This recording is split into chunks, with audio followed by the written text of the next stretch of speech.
All right. All right. Hello, this is Tarek Oh, Fayoumi.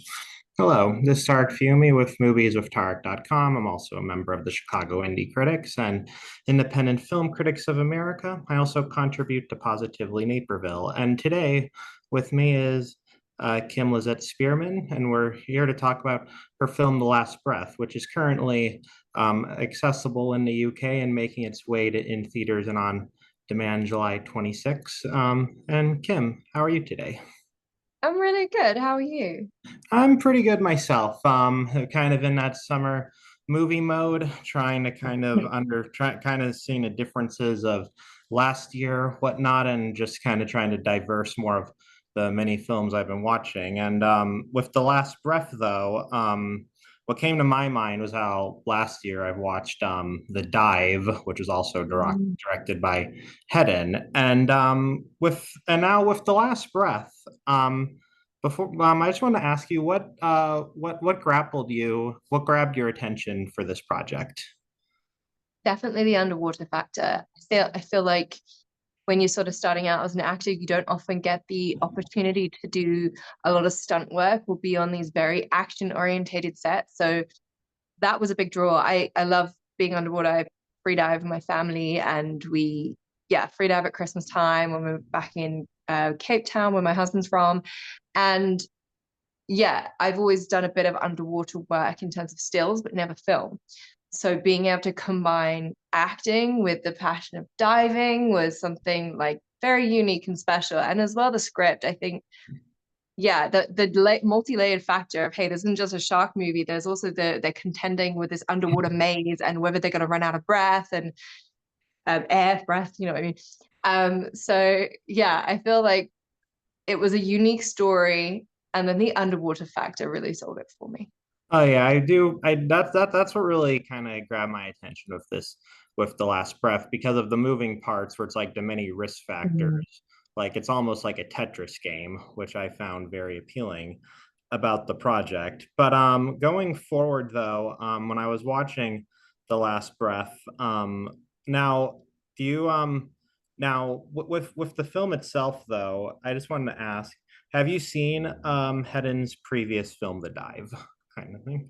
So the dive was actually his based off of Breaking Surface, which is his previous film, and I believe a German team took over the script once he saw it. So I've not watched the dive, but I watched his original version of it, which is Breaking Surface, Mhm. which was stunning. Like, and that was one of the things they sent us in the casting process to check out his work. And yeah, it was absolutely beautiful, but also like this huge feat because the dive suits they wear in the I can't remember what they're called, but they're different from the traditional ones. And it's all set in this very, very cold lake at a serious depth. And the bond between the two sisters in the film and the performances was stunning. So yeah, it really, really drew me to it.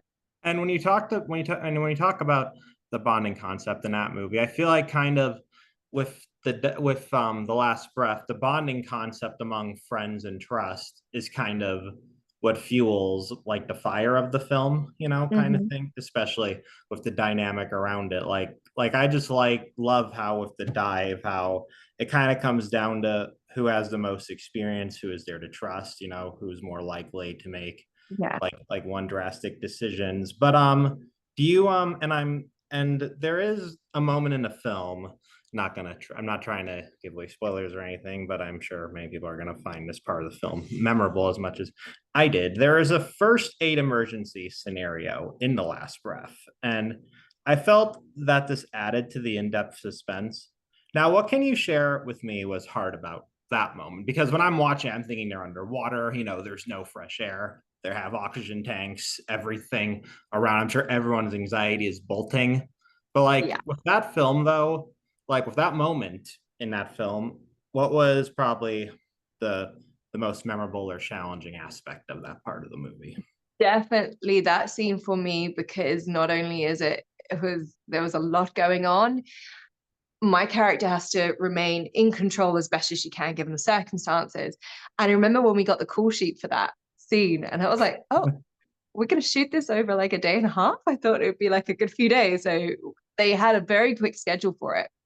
And there's a lot of moving parts in that scene. So often before we'd go down in the water, we'd have a briefing and a whiteboard that had like a map of the whole set and little magnet scuba divers that your Kim would move around and be like, okay, you're going in here and then you're going in here. Because once you're down there, it's like you need to listen to this briefing and you need to know exactly what you got to do. Because once you're down there, you can't like, he could talk to us and speak up, but we couldn't talk back and ask questions. Um, but with that in particular, for me, the challenging aspect was the sound, because trying to hook up 5 actors and record sound at the same time, there was a few issues to say the least. It was, I could hear people, maybe I could hear Jack who played Noah, but I wouldn't be able to hear anyone else. And as you know, everyone's talking over everyone. It's super, super quick. So trying to find your cue, when to come in, and it's so dark down there. I couldn't really see people. And yeah, there was layers upon layers of challenges, but I feel like because the team was very strong and very calm in how we approached it, it kept it going. But for me personally as well, there's only a certain aspect of how much you can act like you're panicking before your body goes, oh, I'm kind of actually panicking a little bit here. Like your nervous system starts to go, actually, this is kind of not cool. So yeah, I think afterwards, me and Arlo, who plays Logan, we had a strong drink afterwards. Oh yes, I was and even talking about the depths and whatnot, before I even watched The Last Breath, I was Googling like the world's most toughest dives, and it doesn't just come down the tough based on how slanted they are, but it's more because of how sometimes like the type of like features depending on the continent you're in, like if you're somewhere overseas where there's trenches, where there's all kinds of like like geographical terms or things that are slanted. Like it even listed like what would be needed to do those dives properly. And one of which that came to my mind, and I correlate this a lot to The Last Breath. It said the hardest part about one of the dives, like which is actually a real dive that people go to. One of them said that it would require the items to not to have to be like left or dropped off and then like go back because it just too slanted too deep, the kind of Mm. thing. So I'm just thinking when I'm watching The Last Breath, I'm thinking, well, there's a lot of deepness and so many Tetris moments. I wonder how long it would take to set up for something like this if someone was actually doing a dive like that today, because they kind of just jump into it and don't expect Yeah. much, you know? But for us, though, to help get us used, so when we shot the interiors, it was all a tank in Belgium, and they built this incredible shipwreck in the tank for us to like navigate. But to prep us, they sent us to Malta for a week of dive training. And during that time, we actually went cave diving, which I never thought I'd do in my life. But the dive team who were with us on set as well, they were so calm and chill, and like you just felt really safe with them. So the cave dive that we did, and I mean, it was narrow. It was only 2 at a time. Your tank is like scraping on the rock behind you, kind of vibes. That really prepared us for that claustrophobic feeling that we were going to get. And interestingly, after 4 weeks of being in this tight space, when we first went out to Malta and we went to do the exteriors, I jumped in and I had this like moment of everything was so big around me. I felt like someone shrunk me to this big, and I just got really like, oh, okay, now I'm panicking because there's too much space, which is a whole new thing. Oh yes, and I will tell you, I've done kind of like practice scuba diving, whatnot. Never actually did actual scuba diving because I'm one of those people where those things are kind of a lot of moving parts. Now, may still do it in the future, but what I kind of recall is just like all the thing that keeps coming to my mind if I were to scuba dive is the many things you have to think about resource wise. That's kind of what would overwhelm me, kind of thing, because emergency scenarios would kind of get me in a panic. But I do believe though, like that's kind of why I love the dive type of films like The Last Breath itself, because the realism, if something like this were to happen, does speak kind of thing. And but also, do you think it kind of comes more into I think the biggest aspect with The Last Breath is it that mindfulness kind of below the water and common sense is like the key to survival, because I kind of felt that way with The Last. Mm, I think when it comes to diving, the biggest thing we learned during the training process was about like this creating this calm space for yourself. And the team had a very like meditative vibe to them, and just keeping that calm head, because the moment you start to panic, not only you can't think straight, you're using up air faster Mhm. and you're not conserving it. So I think, you know, when it comes to diving or just anything with the ocean, like having a healthy respect that this is a whole wild thing, and you can only control so much. And I think during the, anyone who's in the PADI course will know, like, they train you for so many like scenarios, how to drop your mask and clear it, and what happens if your air goes to zero, what would that feel like, and various things. I think having a really good dive team it just makes all the difference. Oh yeah, that absolutely does. And with now even now I now you have said that you are into diving even today and whatnot. Have you ever before doing this project, have you been fascinated by films like Jaws or anything like that I kind of? love a shark movie. I love The Shallows of Blake Lively. Yes. The Meg is so much fun. Like, I really love a film that can take you on an adventure and is just a lot of fun, as well as got that thrill aspect. So yeah, 100%. Because even with like Jaws and whatnot, Jaws is probably the one shark movie I've seen on a big screen many opportunities I possibly can. I still will go many times as I possibly can. And even then, I think the closest probably shark experience I probably have, even though it's closed now, is the Universal ride, which closed years ago for Jaws. Oh, I love that. That scared the absolute bejesus out of me as a child. Like, I'm not And like that felt that ride. I remember so specifically. and and the It was sad great. thing and the sad thing is I think the electronic shark is technically still there. I guess it's like just below somewhere kind of thing. Oh, It's in that's like a a relic. yeah, and I guess I don't know because they built Wizarding World, so Wizarding World kind of became the memorial. But deep down though, I always find there's something with a dive film and with The Last Breath in and of itself, and with even with everyone around it, like I do feel like the teamwork vibe where it's like, who's gonna dive to take it seriously?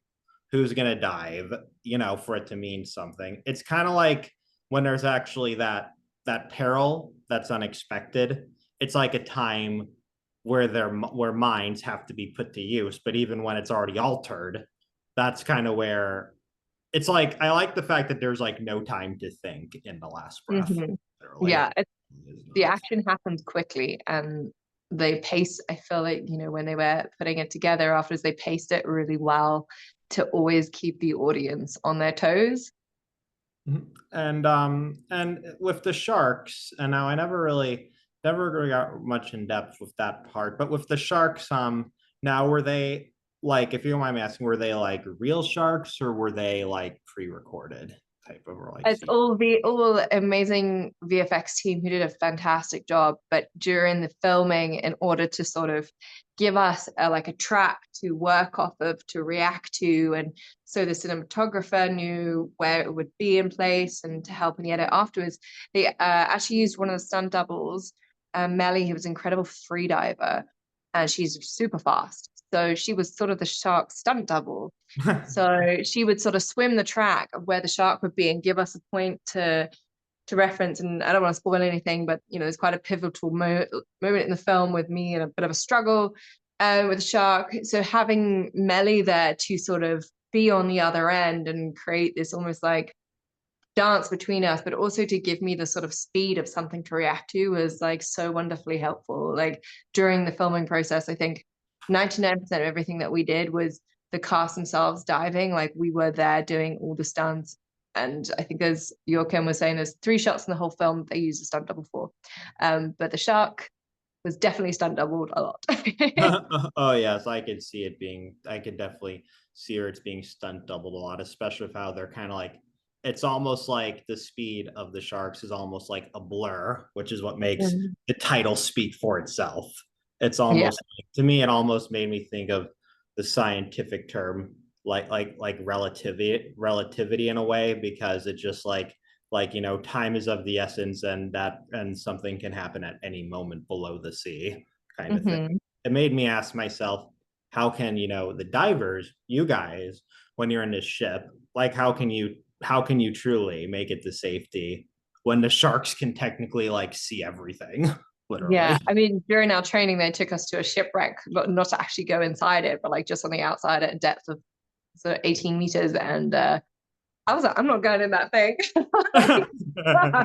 So, yeah, Absolutely not. for sure. And I haven't, and even with, I always find that as we go forward, and I will tell you, and I'm being completely honest with you, the Last Breath is probably one of the better, is one of the most, like, is one of the most daring dive films I've actually seen. I went in with kind of I had expectations, and I'll tell you I'm still trying to learn to diverse with what I watch as a critic. But what I truly like in this is how the depths are captured, the reality is captured, and the tension among what's below sea is captured. And also I just like, it really tops the previous films around diving disaster kind of that like I thought about the film Open Water, which I'm not really sold on from back in Yeah. 2004 because that's just so bland, like just Mhm. being there. It's honestly very short and just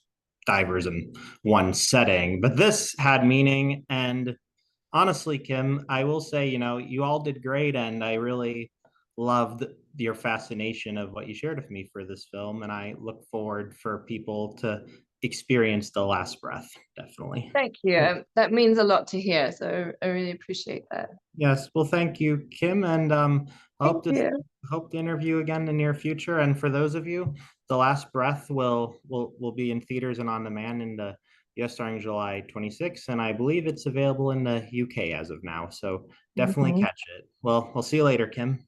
Thank So you. thank you so much. Bye.